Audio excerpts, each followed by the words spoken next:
바보와 공주의 국극을 본 많은 관람객 중 대부분의 사람들은 전부 모든 사람들의 연기가 조화로웠음에도 불구하고 문옥경의 연기에 매료되어 무대가 끝나자 그녀를 찾는 사람들로 가득했습니다. 그런데 옥경이는 해당 무대가 끝나자마자 자신은 국극을 벗어나 영화판으로 가겠다고 선언하며 냉정하게 자리를 떠나버렸죠. 이로 인해 예고편의 장면처럼 매랑국 국단은 위기의 상황에 놓이게 되었습니다. 예고편의 장면에서 중요한 포인트 3가지가 있었는데 오늘은 그에 대해 자세히 이야기해 보겠습니다. 오늘도 끝까지 시청 부탁드리며 그럼 바로 시작하겠습니다. 매랑국 국단은 애초에 오부장이 돈을 가지고 날랐을 때부터 자금 사정이 좋지 않았는데 현재의 시점에 옥경이와 해랑이가 빠져나간 매랑국 국단은 사실상 빈 껍데기만 남은 극단으로 변해버렸죠. 이제 다른 국극단처럼 명성이 가득한 매랑국 국단은 사라질 운명에 처하게 되는데 마침 그 시기에 정년이가 돌아왔습니다. 자신만의 큰 무기를 안고 말이죠. 정년이에게 엄마는 딸의 꿈이 아직 살아있다는 것을 직접 깨닫고 자신도 떡목임에도 불구하고 직접 정년이에게 소리를 할 수 있는 방법을 가르쳐 주었죠. 세공선의 대사 중 물을 부른다고 하는 이야기가 사실 원작에서도 나왔지만 도무지 상상이 되지 않는 장면이었는데 세공선이 소리를 내는 장면에서 빈소리를 채운다는 그 울림의 진가를 조금은 알 것 같았습니다. 목소리가 갈라져 있음에도 불구하고 울림이 깊은 소리였죠. 그리고 많은 분들이 문소리가 부른 소리가 대역이 아니냐는 이야기가 많으신데 문소리는 그 한 장면을 위해서 1년 동안 레슨을 받으며 연습을 한 자신의 목소리라고 라디오에서 밝힌 바 있습니다. 저도 믿기지 않았는데 최공선의 목소리는 진짜로 문소리 배우님의 목소리였던 것이죠. 진짜 소름 아닌가요? 그리고 여기서 명창이었던 정정열 선생님도 떡목임을 밝히며 이 장면에서 소리의 울림을 설명했는데요. 과연 이 인물은 실존 인물인지 궁금해서 찾아보았더니 놀랍게도 실존 인물이었으며 진짜로 갈라지는 목소리임에도 왜 명창이라 불리었는지 조금은 알 것만 같았는데요. 그 자료를 준비했으니 짧게 같이 한번 들어보실까요? 바라이는 듯 푸르는 듯 한 곳을 당도하니 전궁예 화려하고 산명수리 건디 어떠신가요? 최공선이 이야기했던 물을 부른다는 소리가 어떤 것인지 소리를 모르는 저희들이 들어보아도 조금은 알 것 같지 않으신가요? 최공선의 아버지는 소리꾼들의 곁에서 장단을 맞춰주며 북을 쳐주는 인물처럼 보이는데요. 최공선은 그런 아버지를 따라다니며 모든 명창들을 만나볼 수 있었기에 더욱더 그들처럼 어깨를 나란히 하고 싶어 했던 것 같습니다. 그리고 결국 최공선의 가르침으로 정년이는 본인만의 소리를 내는 법을 찾은 듯 보입니다. 빈소리를 채우는 소리를 말이죠. 정년이는 소리의 본질은 단순한 음성이 아니라 마음 깊은 곳에서 우러나오는 감정이라는 것을 엄마의 소리를 듣고 직접 깨달으며 단지 목소리의 높고 낮음이 아니라 그 안에 담긴 진정성으로부터 나오는 울림이라는 사실을 경험한 듯 눈물을 흘리며 최공선의 소리에 감명을 받은 듯한 모습을 보여주었습니다. 자신의 떡목을 극복한 정년이는 곧바로 매랑국 극단을 향해 출발했지만 정년이가 목포에서 서울로 도착했을 땐 이미 매랑국 극단은 위기에 처하게 된 상황이었죠. 극단의 현실은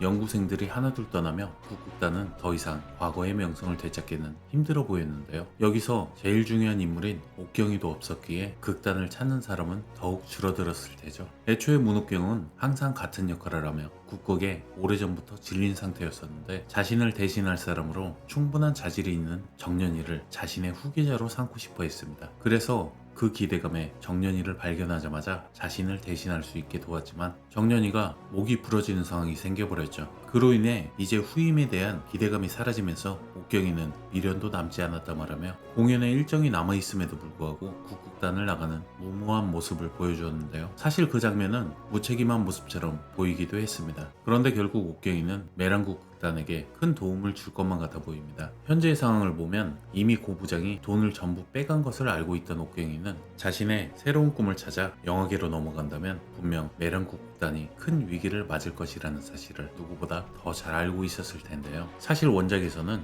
해랑이가 자신의 잘못을 뉘우치고 금전적으로 힘든 매랑국 국단에게 도움을 주려 금을 전해주는 장면이 나옵니다. 지금까지 모든 장면이 악역이었는데 갑자기 빼돌렸던 자금의 일부를 돌려주는 장면은 조금 이상해 보일 수도 있어 보이죠. 제가 생각하는 이후의 장면들은 아마도 옥경이가 영화계로 넘어가면서 받은 계약금과 자신이 모아두었던 돈을 단장에게 전해주며 메랑국 국단의 건물이 팔려나갈 것을 막아주진 않을까 생각이 드는데요. 과거 아편을 하며 방황하고 있던 옥경이를 받아주고 최고의 남역 배우로 키워준 강소복 단장에게 마지막으로 큰 도움을 주진 않을까요? 옥경이의 행동이 너무 차갑게 느껴지기도 하고 뒤통수를 맞은 듯 돌변한 모습을 보여주긴 했지만 옥경이 입장에서 보면 반복된 연기에 공허함을 느꼈을지도 모릅니다. 매번 같은 배역에 같은 상대역과 반복적으로 해오던 연기는 더 이상 발전 없고 자신에겐 재미없는 연기였으니 말이죠. 하지만 영화는 매번 찍을 때마다 다른 배역을 맡으며 새로운 감정을 느낄 수 있는 좋은 환경입니다.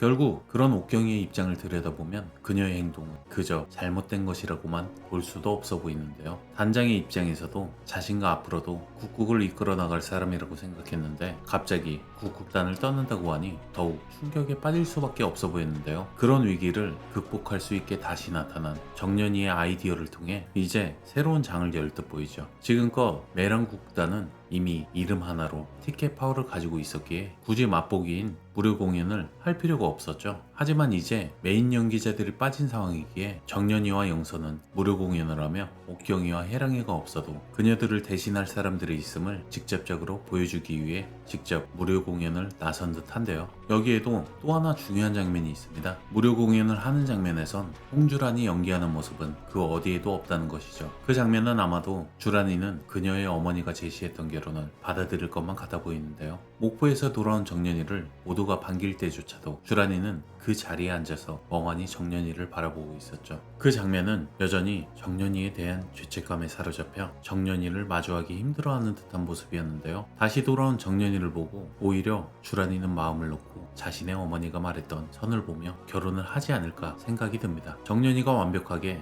자신만의 목소리를 찾은 것을 직접 본 주란이는 자신의 죄책감을 놓으며 극단을 떠나 정연이를 응원할 것만 같아 보이죠. 제 개인적인 바람은 이 사진처럼 주란이는 옥경이를 따라 영화배우의 삶을 살면 더욱 재미있을 것도 같은데요. 한복을 입고 있는 주란이의 모습이 너무 찰떡 같아 보입니다. 이와 함께 스포로 이미 예전에 공개되었던 포스터인 쌍탑전설의 사진을 보면 아사달은 윤정년, 아사녀는 박초록, 달비는 허영석 이렇게 3명이 주연을 맡은 것을 보면 역시 주란이는 해당 극단에서 나간 것을 알 수가 있습니다. 간략하게 쌍탑전설에 대해 설명드리자면 원작에선 부용이라는 캐릭터가 존재하며 그 인물이 쌍탑전설을 집필하며 결혼을 결심하는 장면이 나오는데요. 아마도 결혼을 암시하는 인물인 주란이가 있는 것은 해당 이야기를 주란이가 집필을 하지 않을까란 생각이 들게끔 해주는 모습입니다. 언젠가 다시 돌아올 정연이를 위해 말이죠. 결국 이 이야기의 결말은 불국사의 석가탑에 대한 설화인 쌍탑전설을 통해 완벽하게 메랑국 국단의 재기에 성공하는